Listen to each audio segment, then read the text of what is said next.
impulsando y fortaleciendo el desarrollo sostenible y la consolidación del movimiento cooperativo de producción, FECOPROD presenta Camino al Desarrollo, el programa oficial de la FECOPROD.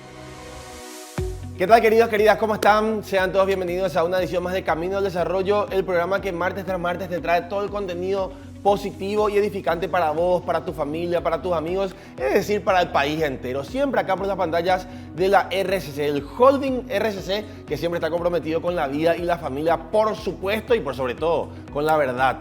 Queremos hablar hoy de un tema importantísimo. Hoy es martes 11 de junio, víspera de la Paz del Chaco. La Paz del Chaco es una fecha importantísima para todos los paraguayos y paraguayas que de alguna manera abrazamos y amamos el concepto de patria, el concepto de lo más lindo que tenemos. De hecho, que el Día de la Madre que estamos celebrando hace poco, el 15 de mayo, celebramos porque es el Día de la Madre Patria. En conmemoración, por supuesto, al Día de la Independencia, y aprovechamos para felicitarle ese día a todas las mamis. Mañana celebramos la Paz del Chaco, un día importantísimo por dos cosas. En primer lugar, porque hay que decirlo, la Paz del Chaco fue un hecho trágico donde murieron muchísimas personas, paraguayos y bolivianos, y también el conflicto armado nos enfrentó a un país hermano. Hablamos específicamente de la hermosa República de Bolivia. Abrazo fuerte para todos nuestros hermanos bolivianos, entre paréntesis. Y por sobre todo, también hay que decirlo, fue el conflicto armado donde Paraguay salió victorioso, y de hecho que el mariscal Estigarribia, que fue nuestro máximo prócer de la guerra, es conocido como el mariscal de la victoria. Pero bueno, queridos, tenemos que irnos a un breve momento comercial en este momento, y a la vuelta vamos a estar hablando con una eminencia del ámbito médico y de la historia también. Hablamos específicamente del querido doctor Ricardo Isaías Fretes, que hoy nos honra con su presencia acá en Camino al Desarrollo en las pantallas de la RCC. Quédate expectante ahí, querido, querida, con tu mate, con tu tereré, con lo que tengas a mano, porque el programa se viene con todo. En breve continuamos con más acá en Camino al Desarrollo. Estamos presentando Camino al Desarrollo, el programa oficial de la FECOPROD. Bueno, queridos, queridas, continuamos con más de Camino al Desarrollo, y como les mencionábamos en el primer bloque, hoy queremos tocar un tema importantísimo. Hablamos específicamente de que hoy, martes 11 de junio, estamos de víspera a lo que va a ser la celebración de la Paz del Chaco, un día que sin lugar a dudas es importante para todos los paraguayos que abrazamos nuestra historia y que somos conscientes de que Paraguay representa probablemente la historia de la mayor desgracia latinoamericana, pero también la historia del mayor resurgir latinoamericano. Es por eso que, sin dar vueltas, le quiero saludar a una verdadera eminencia del ámbito médico. Una eminencia del ámbito médico, él es doctor en proctología, un profesor de facultad, una persona que ama la docencia, ama a sus alumnos. De hecho, que yo tengo el honor de compartir con él el micrófono todos los martes en Radio Ñandutí, y yo aprendo muchísimo con él y no me imagino lo que van a aprender sus alumnos. Y ni qué decir como historiador, es un historiador tremendo que siempre está a la altura, gran escritor por sobre todo. Hablamos específicamente del doctor Ricardo Isaías Fretes. ¿Cómo te va, mi querido doctor? Antes que nada, muchísimas gracias por tu tiempo, por tu presencia. Me honra tu tiempo y tu presencia, doctor, así que muchísimas gracias por estar con nosotros. ¿Cómo te va, mi querido doctor? Bienvenido. Buenas noches, gracias por congratularme de este modo. Sí, yo soy un fanático lector de nuestra historia paraguaya. Me limito a la lectura de la historia que corresponde a la guerra de la Triple Alianza y a la guerra del Chaco. Es verdad, doctor. ¿Vos sabés? En ese contexto quiero limitarme a hablar sobre mi área, que es la parte médica, y que leyendo la historia me encontré con que había una gran laguna en relación a lo escrito referente a la participación del médico, del personal de blanco durante la guerra del Chaco.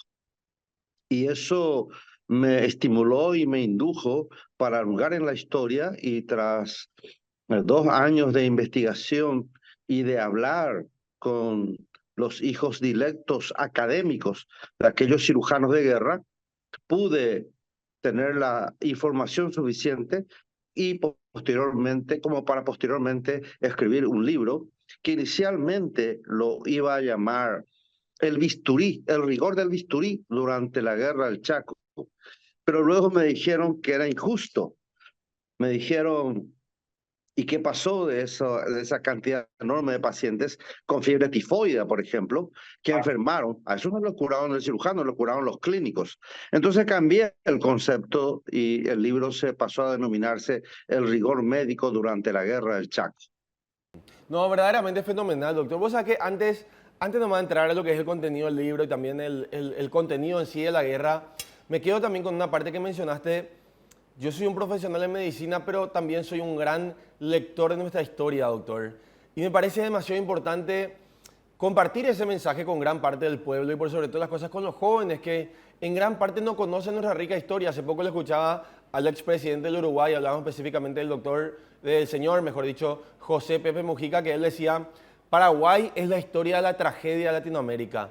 Y yo le quiero sumar a esa frase del Pepe Mujica, doctor, de que Paraguay de cierta manera es la historia de la tragedia de Latinoamérica, pero por sobre todas las cosas es la historia también del mayor levantamiento de Latinoamérica, porque Paraguay es un país que no solamente sufrió dos grandes guerras con países vecinos, sino que también no tuvo ninguna sola ayuda internacional para levantarse. Sin embargo, hoy con todos nuestros problemas e inconvenientes estamos de pie, doctor. Qué importante que nuestra gente conozca nuestra historia, doctor.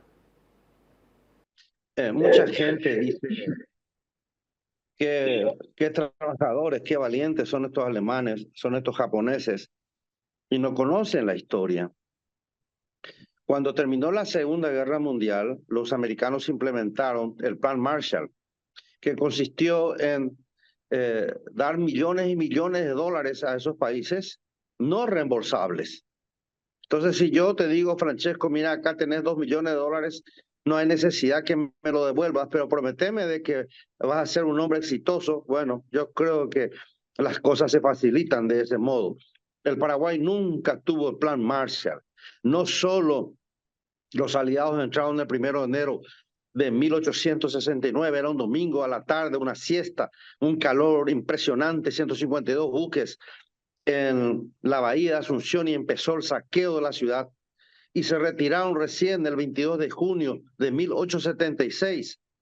Cometieron los mayores vejámenes que uno se puede imaginar. El Paraguay viviendo en su propia tierra, era un extraño. Y cuando se retiran los aliados, que fue un retiro forzoso también, fue el buen hijo de esta tierra, donde el rol de la mujer fue preponderante, que hizo posible que la patria vuelva a renacer. Y nunca tuvimos ningún dólar de ayuda para que nosotros podamos sobresalir.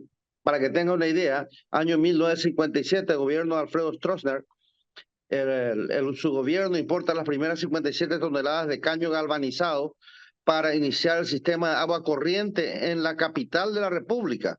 O sea, hasta 1957, en Asunción, la gente se servía los aljibes o pozos de agua, mientras que en Río de Janeiro en Buenos Aires ya existía el metro.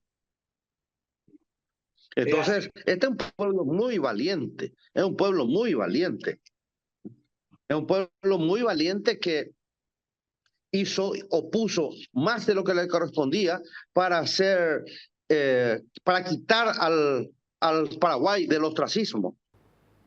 Es verdad, doctor. No, 100% de acuerdo, 1000%. Por eso, queriéndome aprovechar, doctor, antes de entrar a profundidad sobre lo que es el contenido de la Guerra del Chaco y hablar un poquito sobre la importancia de conocer nuestra historia, pues comparto y hago mía tus palabras 100%, doctor, de que este es un pueblo valiente, un pueblo corajudo, un pueblo que enfrentó dos guerras y sin ninguna ayuda internacional, como bien mencionaste, sin ningún plan Marshall de por medio, Paraguay está de pie hoy. Tenemos nuestros problemas, tenemos muchísimos problemas, nadie niega eso, pero también tienen problemas nuestros vecinos, también tienen problemas Argentina, Brasil, Bolivia, Uruguay, Chile, Ecuador, etcétera, etcétera. Y nosotros estamos a la par, doctor. En algunos puntos estamos retrasados, en otros puntos adelantados, pero es como que vos ves los números de Paraguay frente a la región y son números bastante comparables. Y eso que ningún país sufrió lo que nosotros sufrimos. Pero bueno, eso es nada más a modo de análisis. Pero ahora sí me quiero concentrar en lo que es Paz del Chaco, doctor, y por sobre todas las cosas, tu libro que es El rigor médico durante la Guerra del Chaco. ¿Qué nos podés decir, doctor, de esta guerra y específicamente del rol del médico, doctor, que me parece muy importante? Porque uno de repente habla de las grandes guerras, de la guerra de Triple Alianza, de la Guerra del Chaco, incluso de las guerras mundiales. Y claro, el título lo sabemos, los protagonistas de quienes pelearon sabemos, pero muy poco nos imaginamos todo lo que engloba. Y sin lugar a dudas el ámbito médico es de vital importancia para una guerra, y ni qué decir para la Guerra del Chaco, porque Paraguay venía de una guerra, estaba en un momento álgido de la economía, sin embargo el médico paraguayo, doctor, se portó y estuvo a la altura. Efectivamente, creo que se fue injusto con el personal de blanco, no solo el médico, el personal de blanco en sí, en relación a la guerra del Chaco, porque tras mucha insistencia y notas enviadas en la época al comando en jefe, recién en el año 1944, la sanidad fue reconocida en su rol con las máximas preseas, la Cruz del Chaco y la Cruz del Defensor. O sea, la guerra había terminado en 1935 y recién en el 44 le dan las preseas que le corresponden. Las batallas se sucedían y los comandantes vibraban y brindaban con champán por la victoria obtenida. Sin embargo, ese cirujano seguía recibiendo 2 o 3 días después los heridos para seguir operando. Entonces hubo un sacrificio enorme de parte del médico. Y hasta el año, para que tengan una idea de lo que aconteció, hasta el año 1934, el soldado que recibía una herida de bala en el vientre o en el cráneo, se le dejaba morir. Y el sistema estaba organizado de la siguiente forma. Primeramente estaba el hospital, estaba el centro de evacuación. Eso eran, tras 1934, una nueva organización, los estudiantes de medicina que entraban en la zona de operaciones y eran los que hacían los triajes, vale decir, lo que decían al camillero: este me recoges, este me dejas, este vas a hacerle un torniquete, dejarlo aquí, vamos a llevarle a este que está menos herido. O sea, seleccionaban a quien salvar la vida. Por supuesto que tenía su índice de error porque eran estudiantes de medicina, pero en medio del tiroteo hicieron un buen trabajo. Y estos soldados lo llevaban al siguiente puesto, que era el hospital frontal, que estaba a 5 kilómetros de la zona de batalla. Ahí había un equipo de cirujanos y es donde se hacían las intervenciones quirúrgicas. Y estas intervenciones quirúrgicas eran hechas por cirujanos muy rápidos. Las anestesias que tenían no tienen ni punto de comparación del tipo de anestesia que hoy día se usa. Entonces el cirujano tenía que ser rápido. Pero hasta antes de 1934 no se abría ningún vientre. Hasta que después asume como director general de la sanidad en campaña, Cándido Vasconcelos, y él hizo un reordenamiento de cómo debería de actuar la sanidad y le encarga a 2 oficiales médicos para protocolizar los procedimientos quirúrgicos. Vale decir, si hay una herida de pierna, se hace de esta forma; si hay una herida de hombro, se hace de esta forma; si hay una herida de abdomen, se hace de esta forma. Y decía Cándido Vasconcelos: es mejor abrir un abdomen antes que una muerte segura. Entonces empiezan a abrirse los abdómenes y mucha gente, gracias a esto, salvó la vida. Finalmente, al terminar la guerra y se tiene el informe final del actuar de la sanidad, ellos tuvieron una mortalidad de menos del 4%. O sea que es realmente una cifra que expresa lo loable de la labor de aquellos cirujanos. Normalmente solían operar en hospitales improvisados, pero cuando el ejército avanzaba apresuradamente, ya empezaron a operar en carpas. Y finalmente, cuando el calor arreciaba, a un cirujano se le ocurrió operar bajo el algarrobo y se dieron cuenta que también era factible y lo hicieron de esa forma. Tuve yo la oportunidad y por necesidad de ir a hablar con hijos directos de Manuel Riveros, hijos académicos. ¿Quién fue Manuel Riveros? Manuel Riveros fue un cirujano de palabra mayor que tuvo la República, formado en Europa y en los Estados Unidos. Fue el que creó la escuela de cirugía acá en el Paraguay, la sala 10 del Hospital de Clínicas, donde yo actualmente soy profesor de cirugía. El gran visionario de todo esto fue Eligio Ayala. Él se dio cuenta de que la guerra se venía, de que era inevitable.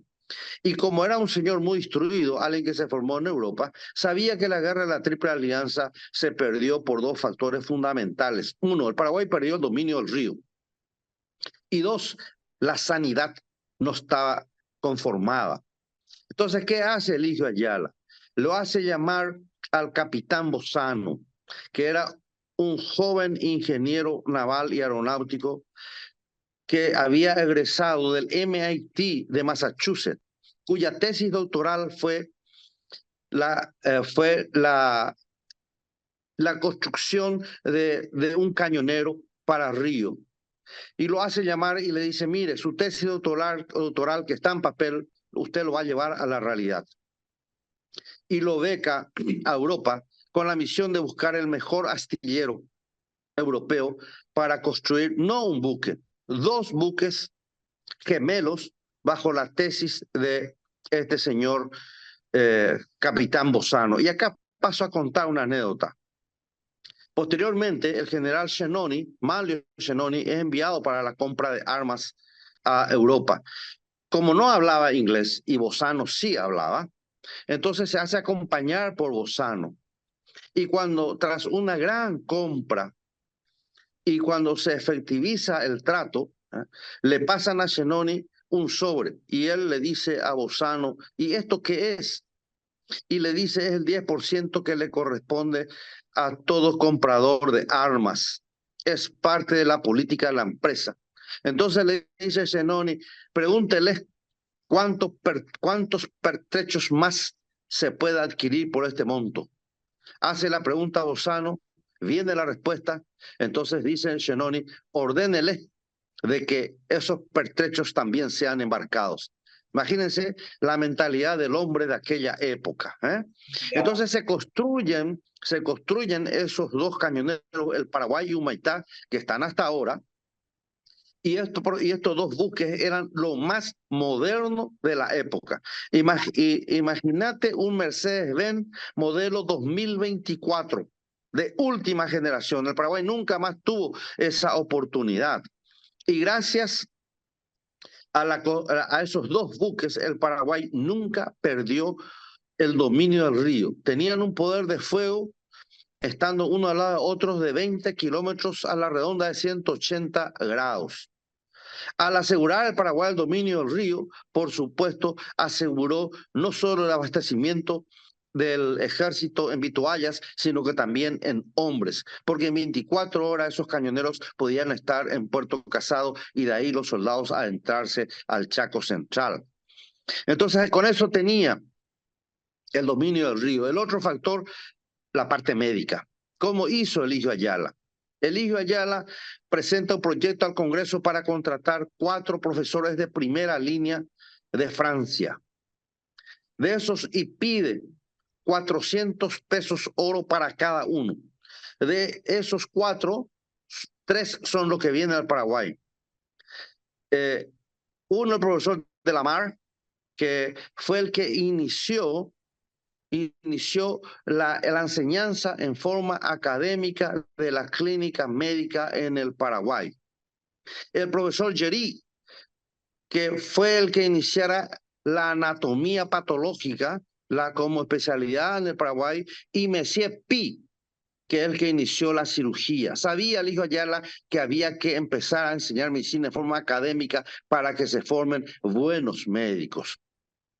Entonces, yo me hice la pregunta, porque eran médicos muy prestigiosos, ¿qué significaba 400 pesos oro para que estas personas dejen una posición de privilegio en una universidad de París y venirse a la selva? Háganse la idea.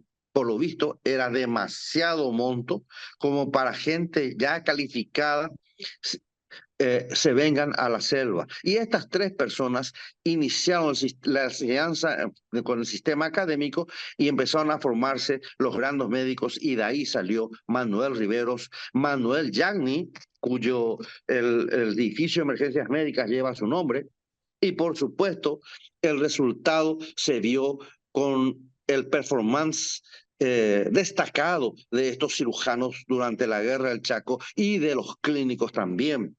La fiebre tifoidea azotó a la soldadesca también. Entonces hubo problemas clínicos y hubieron problemas quirúrgicos. Y esto fue protegido por un sistema médico que tenía como estandarte una buena academia. Entonces, el siguiente punto era el trabajo que se hacía en los hospitales frontales, donde se salvaba la urgencia. De ahí los soldados iban a los hospitales de evacuación. Y el hospital de evacuación más importante estaba en Isla Puí y posteriormente en la vera del río. Y aquellos pacientes que necesitaban una recuperación mucho más prolongada eran evacuados a Asunción. Pero pasó el tiempo y Asunción no abasteció. Entonces se abrieron otros centros de recuperación en otras ciudades importantes del interior de la República. Impresionante, doctor. O sea, doctor, qué lástima que tenemos tan poco tiempo, porque me dicen acá en la cucaracha que tenemos que ir cortando porque tenemos que cerrar el programa. Pero en primer lugar te agradezco por tu tiempo, doctor. En segundo lugar, consultarte para cerrar el análisis. Paraguay, como bien mencionaste, fue una preparación absoluta de Ligia Ayala, un visionario absoluto. ¿Y cómo nos falta ese tipo de gente, doctor? ¿Verdad? Lo mencionabas a Bozano, a otros grandes líderes de esa época que incluso ni siquiera recibieron no es una coima, es un porcentaje que se paga por la gestión. Ellos estuvieron a favor de la patria. ¿Y cómo nos falta esa clase de hombres, doctor? ¿Verdad? Que de alguna manera no despriorice sus intereses, pero que priorice el interés colectivo de la patria, doctor. Qué importante volver a tener este tipo de personas. Pero por supuesto, y yo creo que también es muy importante que la enseñanza de la historia vuelva a las escuelas. Y si no vuelve, por lo menos recordar siempre las fechas importantes de nuestra historia. Que ni siquiera haya feriado también, pero que antes de iniciar la clase, que el maestro, el preceptor, se encargue de recordar a los alumnos por qué es importante ese día. Doctor Isaías Fretes, mi respeto de siempre. Muchísimas gracias, de verdad tu tiempo me honra muchísimo, doctor. Muchísimas gracias, abrazo fuerte. Un abrazo grande, gracias por esta oportunidad.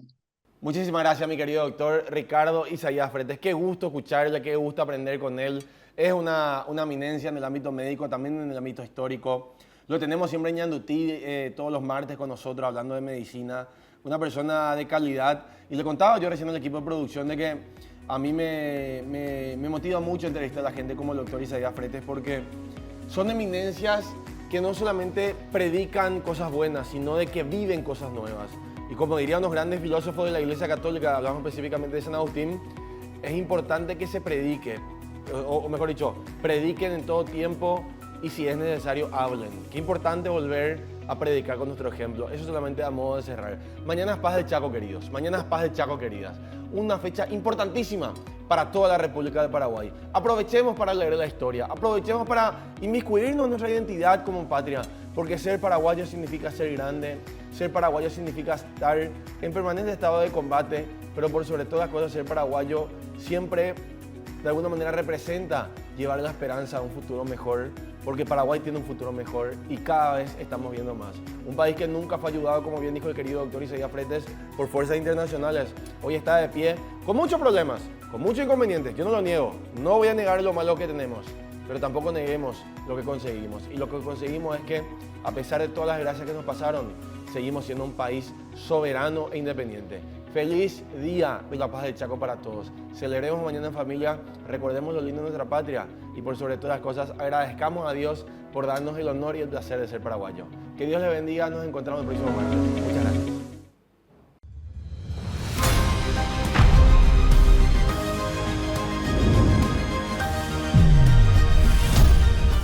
Impulsando y fortaleciendo el desarrollo sostenible y la consolidación del movimiento cooperativo de producción, FECOPROD presenta Camino al Desarrollo, el programa oficial de la FECOPROD.